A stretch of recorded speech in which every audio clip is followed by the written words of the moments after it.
சூப்பரான கும்பகோணம் கடப்பா எப்படி செய்கிறதுன்னு பார்க்கலாமாங்க. இதுக்கு அரை கப் பாசிப்பருப்பு, ஒரு உருளைக்கிழங்கு எடுத்துக்கோங்க. அரை கப் பாசிப்பருப்பை 10 நிமிஷம் ஊற வச்சு வேக வைக்கணுங்க. உருளைக்கிழங்கையும் அது கூட சேர்த்தே நம்ம வேக வச்சு எடுத்து வச்சுக்கலாம். 4 பச்சை மிளகா, 3 பல் பூண்டு, 2 டேபிள் ஸ்பூன் பொட்டுக்கடலை, 1 ஸ்பூன் சோம்பு, அரை மூடி தேங்காய்ங்க சேர்த்து பேஸ்ட்டாக அரைச்சி வச்சுக்கோங்க.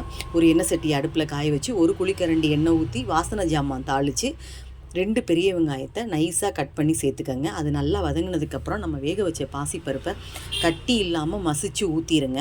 அதுக்கப்புறம் நம்ம வேக வச்ச உருளைக்கிழங்கை கையால் நல்லா பிசைஞ்சு விட்டு போட்டுருங்கங்க. இதை நல்லா கலந்துட்டு நம்ம அரைச்சி வச்சுருக்க மசாலாவை இது கூட சேர்த்துருங்க. மிக்சியை கழுவி தண்ணி நல்லா ஊற்றிடுங்க. ஓரளவுக்கு தண்ணியாக இருக்க மாதிரியே பார்த்துக்கோங்க. இப்போ தேவையான அளவு உப்பு சேர்த்துக்கோங்க. இது நல்லா கொதிக்க விடுங்க. இது கொதிக்கும் போது மல்லித்தலைகளை தூவி இறக்க வேண்டியதாங்க. சூப்பரான கடப்பா ரெடி ஆகிடுச்சு. சப்பாத்தி, இட்லி, தோசை எல்லாத்துக்கும் அருமையாக இருக்குங்க. ஒரு முறை ட்ரை பண்ணி பாருங்கள்.